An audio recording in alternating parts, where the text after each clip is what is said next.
Kebetulan kemarin ada perjalanan Ki Seno yang dipanggil sama pasiennya ke Malaysia. Di sini saya bisa bertanya, Ki, perbedaan antara pengobatan di Malaysia dan di Indonesia bisa dijelaskan, Ki? Sebenarnya tujuan utamanya itu ada satu murid yang memang mau memperdalam ilmu. Tapi begitu saya sudah sampai di lokasi, ternyata banyak aura-aura yang memang gelap gitu. Yang paling berat itu kirimannya bukan dari Malaysia, tapi ada satu orang yang memang di negara lain yang bermukim di situ, dan dia menjadi apa ya, kalau dikatakan ya salah satunya menjadi dukun sihir itu. Kok bisa ya sampai orang Malaysia aja sampai ketemu sama Aki yang orang Indonesia? Salah satu ilmu dari kewalian di sini ya bisa dikatakan ilmu-ilmu laduni dan ma'rifat gitu. Insya Allah kalau kita sudah memahami tentang ilmu itu, menyeberang laut pun nggak akan tertinggal ilmu itu. Yang mengirim santet di sini yang paling kuat ya ada satu negara, saya nggak bisa sebutin.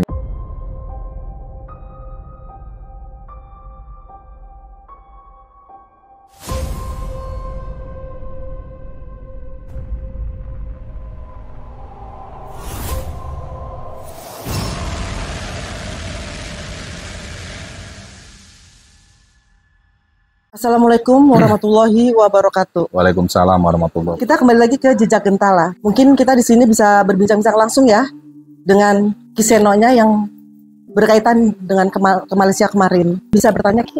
Boleh. Pengalaman Ki Seno untuk hal-hal spiritual ya. Kan udah banyak ya untuk seluruh Indonesia ya.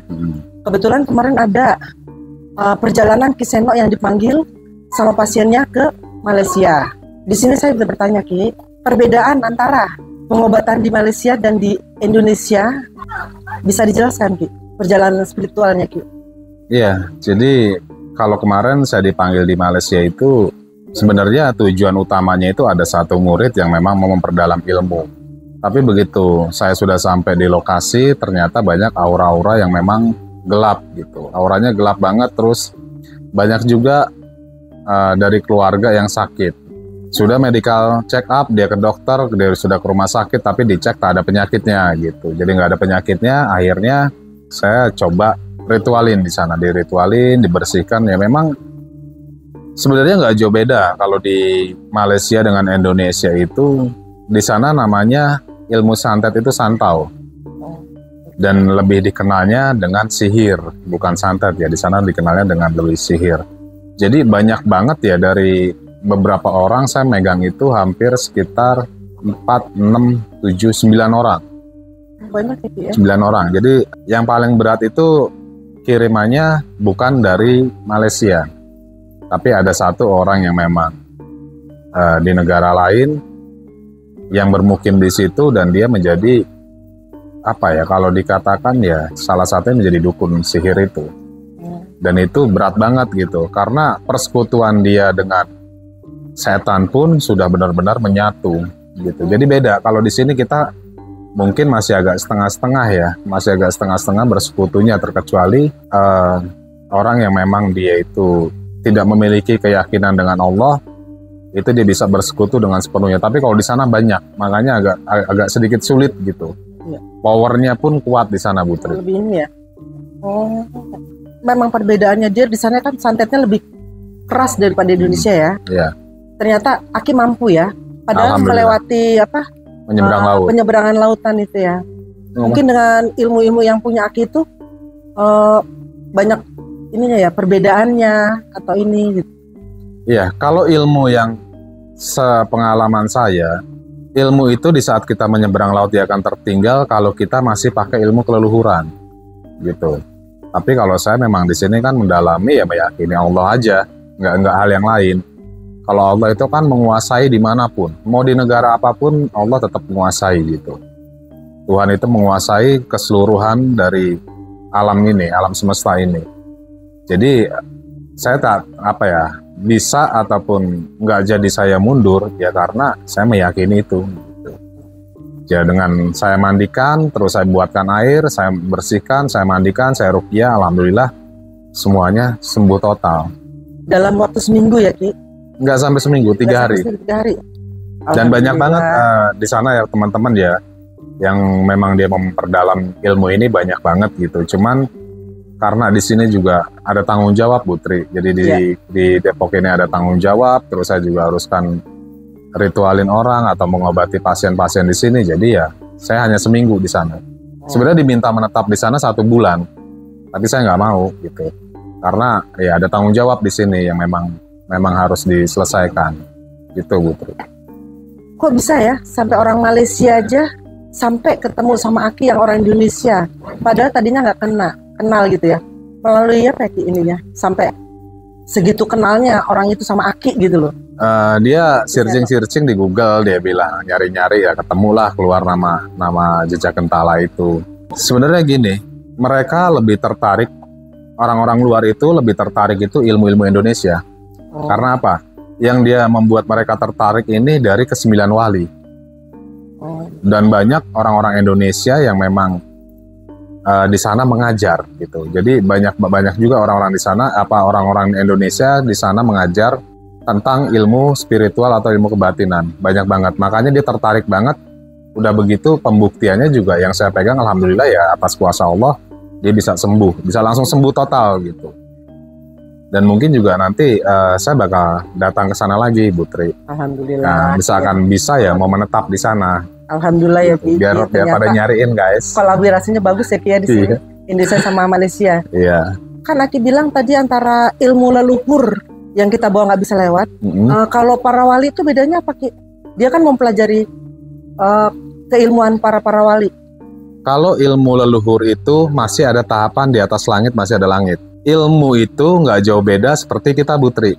Kita mau ke Malaysia harus ada paspor, harus ada izin, harus ada segala macam. Kalau keleluhuran pun mau ke sana, di sana ada penjaga. Di sana ada penjaga, ada benteng gaib, ada penjaga gaib juga. Dia harus bisa menembus ini. Nah, kalau misalkan ilmu wali ini bukan masalah pendamping wali ya, tapi yang wali ajarkan ini tentang ilmu yang mendekatkan diri kepada Tuhan. Gitu. Jadi berpatokan itu kalau misalkan dalam ilmu spiritual yang pernah dulu saya pelajari ya, salah satu ilmu dari kewalian di sini ya bisa dikatakan ilmu-ilmu laduni dan ma'rifat gitu. Insya Allah kalau kita sudah memahami tentang ilmu itu, menyeberang laut pun nggak akan tertinggal ilmu itu. Gitu. Jadi banyak banget kemarin pembuktian gitu ya di sana, dan saya pun sempat hampir muntah darah gitu ya karena gesekannya kuat, Bu. Iya. Gesekannya kuat. Jadi saya nggak bisa nyebutin kirimannya dari negara mana ya, cuman dari luar Malaysia. Jadi ada negara ya di sana yang memang orangnya itu banyak bermukim di situ, Bu Tri. Iya. Jadi di situ tuh banyak sih sebenarnya, ada Cina, ada orang Thailand, ada orang India, banyak. Cuman yang mengirim santet di sini yang paling kuat ya ada satu negara, saya nggak bisa sebutin, negara tetangga lah. Gitu. Jadi benar-benar itu nyata. Jadi kita lagi posisi zikir semuanya, itu langsung meledak di atas genteng. Meledaknya benar-benar meledak seperti bom. Dan saya bilang nggak usah ada yang takut, terus fokus zikir aja. Ya alhamdulillah dengan izin Allah ya semuanya bisa diatasi. Alhamdulillah ya Ki ya.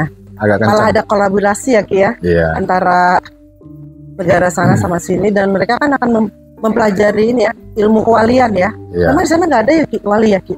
Wali di sana ada, tapi kan lebih yang memiliki nama terkenal itu wali ke-9 gitu, wali ke-9. Jadi wali di sana pun ada tapak tilasnya, kayak Sunan Gresik ya, 9 wali itu ada tapak tilas di sana.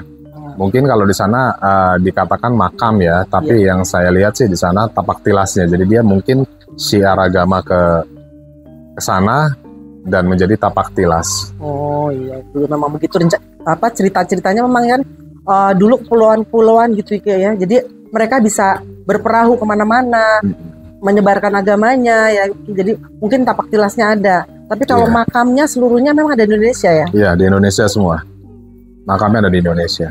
Kalau nggak salah dengar ya, kemarin saya tuh dengar bahwa di sana pun ada pelebaran, ada kerajaan Majapahit sampai ke sana juga. Apa ada petilasannya? Jadi awalnya Majapahit ini menguasai Nusantara di sini, termasuk negara-negara tetangga dulunya, termasuk ya Thailand, Malaysia, Madagaskar. Jadi semua itu menguasai sebelum mereka merdeka gitu. Jadi Gajah Mada itu bersumpah atau berikrar itu bahwa dia akan menyatukan Nusantara. Jadi banyak banget yang memang dulu ini adalah bagian dari Indonesia gitu. Jadi mereka itu setelah merdeka mendirikan negara sendiri ya pecah dengan berjalannya zaman ya akhirnya terpecah dengan seperti sekarang gitu Bu Tri. Tapi kita dengan orang-orang Asia itu mirip semua, nggak ada perbedaan. Hanya bahasa aja perbedaannya. Melayu ya karena Melayu. Ya. Sampai ke Thailand ya. Ada petilasannya juga ya di sana. Iya, banyak petilasan. Mungkin ada rencana dari pihak Malaysia untuk ke Indonesia gitu untuk mempelajari ilmunya gantian gitu istilahnya ya. Ada. Jadi kalau Aki kan kemarin ke sana rencananya nih, ternyata waktunya belum cukup ya gitu. Mungkin ada rencana ya.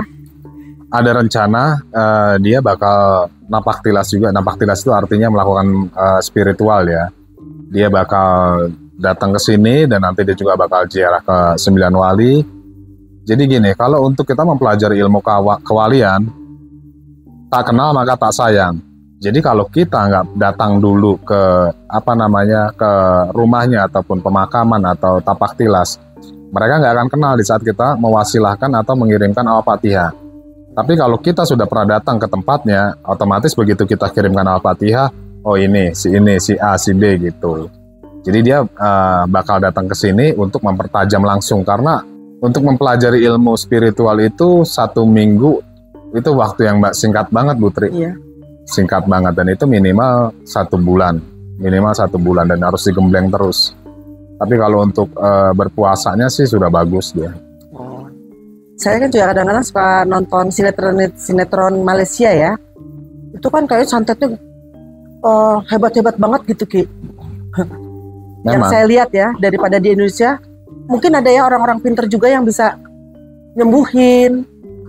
Kok bisa gitu loh sampai ada jalanannya. Banyak orang-orang pintar di sana pun banyak gitu.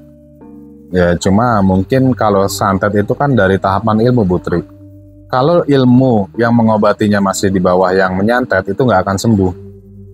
Tapi kalau ilmunya di atas orang yang mengirim santet, insya Allah dia dengan media air bacakan Bismillah atau Al-Fatihah itu biasanya langsung sembuh. Oh iya, saya juga dengar-dengar katanya Aki juga mau rencana buka rawatan kalau di sana. Perawatan Ki? Rawatan. Oh, rawatan namanya ya? Kalau di sini pengobatan. Oh, pengobatan. Apa di kotanya atau di daerah mana Ki? Ya rencana sih kita mau buka daerah Pinang ya atau Penang. Penang. Oh. Daerah Penang ya. Tadinya kan kita mau coba buka di Kuala Lumpur. Cuman orang ini dia lebih senang Pinang. Jadi di Pinang di sini suasananya itu masih ya nggak jauh beda kayak Indonesia lah. Tapi di Pinang ini bakal maju karena rencananya Pinang ini akan dibangun sebagaimana Singapura. Jadi ibu kota juga ya? Nah, jadi ibu kota. Jadi mau dibangun seperti Singapura gitu. Jadi kayaknya lebih bagus dan banyak sihir dan orang-orang yang kena santet atau sihir ini daerah Pinang Bu. Gitu ya. Banyak banget yang pakai ilmu-ilmu sihir. Alhamdulillah ya Ki ya, berkah hidupnya di sana Ki ya. Bisa buka paguyuban. Iya. Jadi ilmunya bermanfaat di sana istilahnya. Amin. Lagi dari Indonesia. Iya. Bisa kolaborasi ya Ki ya. Teman-teman, tadi kita sudah mendengarkan ya perjalanan Ki Seno ke Malaysia. Banyak misteri-misteri ya, kita nggak pernah nyangka ya. Ternyata ada orang Indonesia yang sampai kolaborasi dengan keilmuannya ke negara tetangga. Oke, jadi cukup sekian kali ya ngobrolnya dari pertanyaan Bu Tri gitu tentang perjalanan saya ke Malaysia. Jadi insya Allah saya pun akan buka rawatan atau pengobatan di sana. Jadi buat teman-teman kalau seandainya ada sesuatu hal yang memang sakit aneh ataupun non medis bisa langsung dihubungi aja ke admin. Oke, cukup sekian. Jangan lupa like, subscribe, dan komen. Assalamualaikum warahmatullahi wabarakatuh. Salam Rahayu. Warahmatullahi wabarakatuh.